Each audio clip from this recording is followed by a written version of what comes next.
और डंके की चोट पर मैं अब बात महाराष्ट्र में सूखे के विकराल संकट की। 1972 के बाद पहली बार महाराष्ट्र सबसे बड़े सूखे की चपेट में है। करीब आधा महाराष्ट्र बूंद बूंद पानी के लिए तरस रहा है। केंद्र सरकार ने नेशनल डिजास्टर फंड से महाराष्ट्र को 778 करोड़ रुपए की सहायता राशि को मंजूरी दी है, लेकिन क्या यह मदद लोगों की प्यास बुझा पा रही है? सूखे से प्रभावित मराठवाड़ा और पश्चिम महाराष्ट्र में IBN 7 ने घूमकर हालात का जायजा लिया।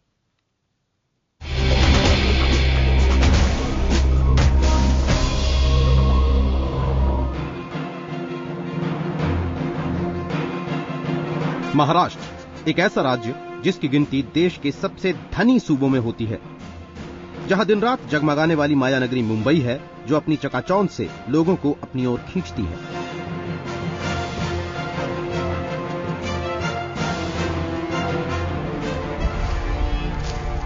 लेकिन इसी सूबे की एक तस्वीर डराने वाली है। ये तस्वीर है उन इलाकों की जो पिछले 2 साल से सूखे का संकट झेल रहे हैं। समृद्धशील कहे जाने वाले महाराष्ट्र में पिछले साल बारिश तो हुई, लेकिन राज्य की 125 तहसील प्यासी ही रह गई। इन इलाकों में लगातार बढ़ रही पानी की किल्लत ने अब सूखे का भयानक रूप अख्तियार कर लिया है। हालात का जायजा लेने के लिए IBN 7 की टीम महाराष्ट्र और कर्नाटक सीमा से सटे जत में पहुंची, जहां सूखे ने इलाके की पूरी सूरत ही बदल डाली है। जत, आटपाड़ी, कौठे महंकाल, महसवाड़ ऐसे इलाके हैं जहां पिछले कई साल से लगातार कम बारिश होती आ रही है, लेकिन इस साल तो यहां मानसून पूरी तरह से गायब रहा। नतीजा, इलाके में गन्ना, हल्दी, केले की फसलें पानी न मिलने से बर्बाद हो गई। तालाब, नदियां, नाले, कुएं सभी से पानी गायब हो गया।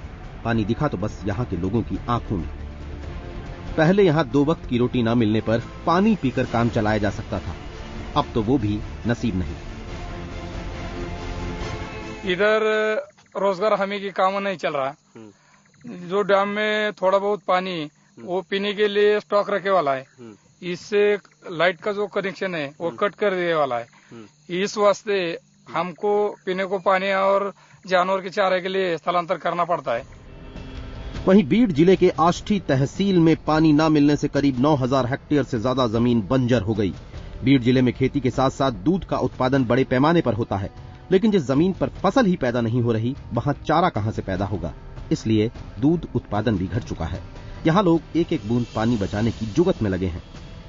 गांव पे पानी नहीं, चांदनी तालाब सूखा पड़े, इसके वास्ते गांव में यहाँ है। सूखे का सबसे ज्यादा असर मराठवाड़ा में है।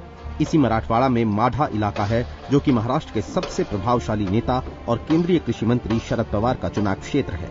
आमतौर पर कोई भी नेता अपने वोट बैंक को संभालने के लिए चुनाव क्षेत्र में काम करने की कोशिश करता रहता है, लेकिन कृषि मंत्री के चुनाव क्षेत्र में लोगों को जो पानी मिल रहा है उसका रंग देखकर तो जानवर भी मुंह फेर लें। लेकिन क्या करें, लोग यही पानी पीने को मजबूर हैं। जो भी रंग का पानी है, हरा है, पीला है, वो पीना ही पड़ता है। दूसरा पानी है ही नहीं पीने के लिए। और यहाँ पे हफ्सा भी है जो बंद पड़ चुका है, जो चलता भी नहीं है बिल्कुल। मुद्दे की तलाश में भटक रही बीजेपी ने पानी किल्लत को लेकर ही सरकार को घेरना शुरू कर दिया है। जब बारिश का सीजन होता है तब कैनाल द्वारा पानी, कैनाल के इसमें माध्यम से पानी छोड़ा नहीं जाता, ये नियम है, कानून है। फिर भी इन्होंने ये पानी मराठवाड़ा को नीचे नहीं आने दिया, कैनाल में छोड़ दिया और 100% बारिश काला खत्म होने के पहले गया कि इन्होंने इनका ये नियत गलत थी, इनको किसी भी हाल में मराठवाड़ा को पानी नहीं देना था, इसलिए ये किया गया है। विपक्ष के आरोपों के बाद अचानक सरकार को भी सूखे से निपटने के लिए कड़े कदम उठाने की जरूरत महसूस होने लगी है। मराठवाड़ा का पानी की स्थिति डेफिनेटली गंभीर है, उसके बारे में भी चर्चा हो जाएगी और मराठवाड़ा के सब डिस्ट्रिक्ट में खुद जाने वाला हूँ। मराठवाड़ा और पश्चिम महाराष्ट्र के कई इलाकों में इस साल औसत से 59% कम बारिश हुई है। इन इलाकों को पानी सप्लाई करने वाले बांधों में भी औसत से 20 से 25% कम बारिश हुई है।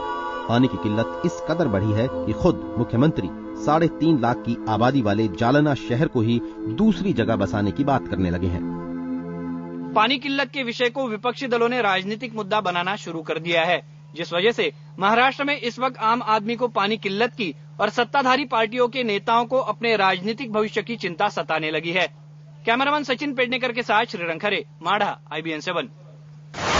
अब महाराष्ट्र में पानी न मिलने से बड़े इलाके में फसल बर्बाद हो चुकी है, किसानों की उम्मीदें टूट चुकी हैं, उनके सपने बिखर चुके हैं। राज्य के आर्थिक विकास में उद्योग और कृषि बराबर का योगदान देते रहे हैं, लेकिन इस बार हालात को देखते हुए ऐसा मुमकिन नहीं लगता।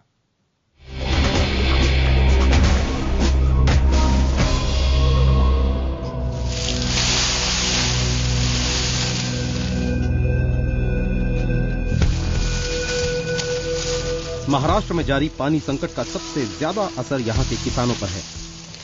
महाराष्ट्र के 6,250 गांवों में सूखा घोषित है। सूखे के चलते इन गांवों में बसने वाले किसानों के सपनों ने बेमौत दम तोड़ दिया है। इन गांवों में से एक गांव है परांडा गांव। मराठवाड़ा के इस गांव में रहने वाले कोंडिबा जाधव ने सपना देखा था कि गन्ने की पैदावार से वो अपना कर्ज कम करने की कोशिश करेंगे। कोंडिबा के घर का हर सदस्य कुछ न कुछ काम करता है। बेटे दूसरों की खेती पर जाकर मजदूरी करते हैं, लेकिन इस बार किस्मत के साथ साथ कुदरत की कुछ ऐसी रूठी कि सूखे ने कोंडिबा की सारी फसल बर्बाद कर दी। कर्ज कम होने के बजाय कई गुना और बढ़ गया। कोंडिबा जी, ये जानना चाहेंगे कि इस खेत के लिए और कुल मिलाकर आपने कितना कर्जा लिया है और कितना कर्जा आपके सर पर अभी भी बाकी है? 3 लाख कर्ज उठाए थे। 3 लाख के 12 लाख बोलते, 5 लाख तो भरे चुके हैं, मगर अभी तुम बोलते कि 12 लाख भरना पड़ेंगे। सूखे से बने इन हालात के बाद कर्ज में डूबा किसान फिर से कर्ज लेगा और उसे चुकाने के दबाव में घुट घुट कर काम करता रहेगा। जाहिर है, सूखे की वजह से सिर्फ फसलें बर्बाद नहीं होती, उनके साथ साथ किसान और उसका पूरा परिवार भी तबाह हो जाता है। कोई कर्ज ना चुका पाने से परेशान है तो कोई बेटी की शादी ना होने से। हर पिता का सपना होता है कि उसकी बेटी का अच्छे घर में ब्याह होकर वो सुखी जिंदगी जिए, लेकिन महाराष्ट्र में सूखे की वजह से हालत इतनी खराब हुई है कि किसानों को अब ऐसे सपने देखने से भी डर लगने लगा है। एक तरफ जहां महाराष्ट्र का किसान टूट चुका है तो दूसरी तरफ राज्य सरकार अब भी हालात का अंदाजा लगाने में ही जुटी है। पिछले साल जुलाई अगस्त में हुई कम बारिश के बाद ही पता चल गया था कि मराठवाड़ा में भयंकर सूखा पड़ने वाला है, लेकिन सरकार अब भी रबी की फसलों के बर्बाद होने की रिपोर्ट आने का इंतजार कर रही है। सरकार ने उसमें बैंकों के कर्जे जो लोन्स हैं उसमें रेशियो सेटलमेंट की बात कही है, और अभी देखते हैं भी जो प्राथमिक जो क्रॉप कटिंग एक्सपेरिमेंट का जो पहला रबी का 15 जनवरी तक जो रिपोर्ट आएगा उसके बाद में उसके ऊपर बात करनी ठीक रहेगी। यही सरकारी भाषा और लाल फीताशाही किसानों के लिए फांसी का फंदा बनती जा रही है।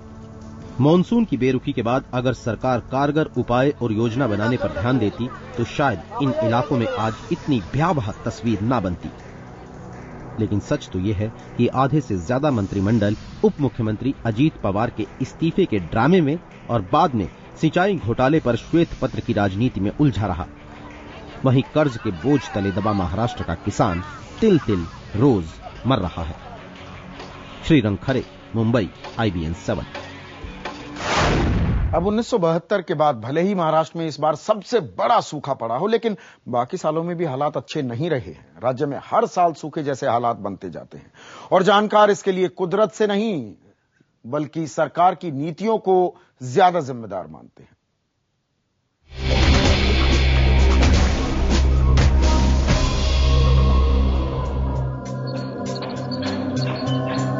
महाराष्ट्र में सूखा पड़ना कोई नई बात नहीं, लेकिन इस बार अगर कुछ नया है तो ये कि यहाँ कुदरत का कहर और तेज हो गया है। यह हाल तब है जब महाराष्ट्र में सूखा राहत संबंधी देश का सबसे बड़ा कार्यक्रम चलाया जा रहा है। मोटे तौर पर इस सूखे के 2 बड़े कारण नजर आ रहे हैं। पहला कम बारिश और दूसरा खुद इंसान। दरअसल इस बार मानसून में मराठवाड़ा और पश्चिमी महाराष्ट्र में औसत की आधी भी बारिश नहीं हुई। नतीजा ये रहा कि पानी रोककर स्टॉक बनाने वाले बांधों में भी जल स्तर घटकर चिंताजनक हालात में पहुंच गया। मराठवाड़ा के 11 बड़े बांधों में दिसंबर 2011 तक करीब 61% पानी था, लेकिन दिसंबर 2012 में इन बांधों में सिर्फ 16% पानी ही मौजूद था। अगर छोटे बड़े सभी बांधों की बात की जाए तो 2011 में मराठवाड़ा के बांधों में 58% पानी था, जबकि 2012 में सिर्फ 19%। पूरे महाराष्ट्र की बात करें तो 2011 में बांधों में 72% पानी था, जबकि पिछले साल सिर्फ 59% पानी मौजूद था।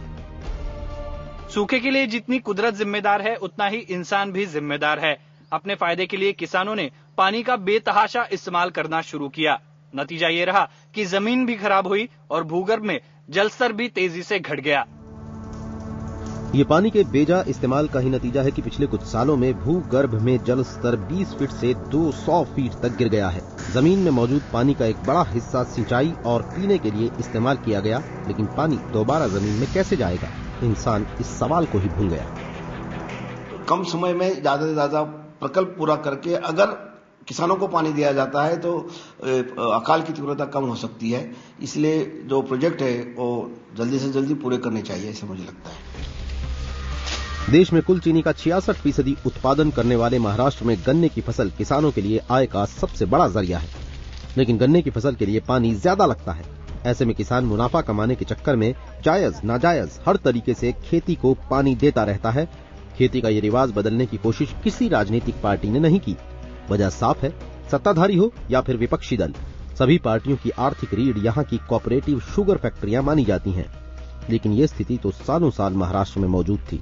तो ऐसा क्या हुआ कि इस साल हालात इतने बदतर हो गए? दरअसल इसका एक बड़ा कारण है सिंचाई घोटाला। महाराष्ट्र में जल आपूर्ति के लिए सिंचाई योजनाएं शुरू तो हुई, लेकिन वो सालों साल अधूरी रहीं। जितना पैसा हम लोगों ने इरिगेशन रिजर्वायर के ऊपर खर्चा कर दिया है और जितना उसमें भ्रष्टाचार हुआ है, हमें लगता है वो वर्ल्ड का एक रिकॉर्ड है। यदि पूरा होता तो तीव्रता 100% कम हो जाती, इसमें कोई सवाल नहीं है। और भ्रष्टाचार हुआ है, इसमें भी कोई शक नहीं है। सरकार की माने तो सूखे से निपटने के लिए करोड़ों रुपए खर्च करने के बावजूद और 1100 करोड़ रुपयों की जरूरत है। स्थिति बदलने के लिए सरकार पैसों की नदी तो बहा देती है, लेकिन सरकारी कागजातों से शुरू हुई ये नदी कहाँ जाती है ये किसी को पता ही नहीं चलता। सूखे की सबसे ज्यादा मार झेल रहे मराठवाड़ा में 13 बड़ी, 19 मध्यम और 306 छोटी सिंचाई परियोजनाएं चल रही हैं। इन 338 योजनाओं की कीमत 7,035 करोड़ रुपए थी, लेकिन काम पूरा न होने की वजह से अब इन्हें पूरा करने के लिए और 5,512 करोड़ रुपयों की जरूरत है। मराठवाड़ा की एक सबसे बड़ी परियोजना भीमा सीना नदी के कनाल खोदने की थी, जो पिछले 20 साल से लटकी पड़ी है। यही हाल पश्चिमी महाराष्ट्र का भी है। यहाँ 155 योजनाएं अधूरी पड़ी हुई हैं, जिसकी कीमत पहले 4,195 करोड़ थी, जो अब बढ़कर 9,116 करोड़ तक पहुँच गई है। खुद महाराष्ट्र के मुख्यमंत्री मानते हैं कि आधी अधूरी सिंचाई योजनाओं की वजह से महाराष्ट्र में हालात गंभीर बने। निधि की कमतरता है, ये बात मानता हूं मैं। हमने बहुत सारी योजनाएं शुरू की है, जहां पे बहुत अत्यावश्यक है वहां शायद उनको प्राथमिकता नहीं मिली, लेकिन हमने वो नीति बदली है। महाराष्ट्र में सिंचाई परियोजनाएं तो बनी, लेकिन उनका सही तरीके से इस्तेमाल नहीं किया गया। किसानों ने पानी का मनमाने तरीके से इस्तेमाल किया, जिससे अमीर किसानों को कुछ ज्यादा फर्क नहीं पड़ा, लेकिन गरीब किसान पूरी तरह बर्बाद हो गया।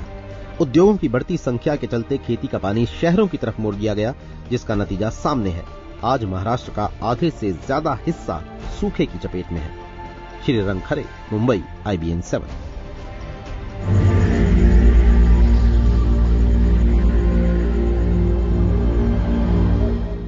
और वक्त है एक ब्रेक का। ब्रेक में जाने से पहले आपको याद दिला दें, रात 10 बजे देखना ना भूलिए स्पीड न्यूज।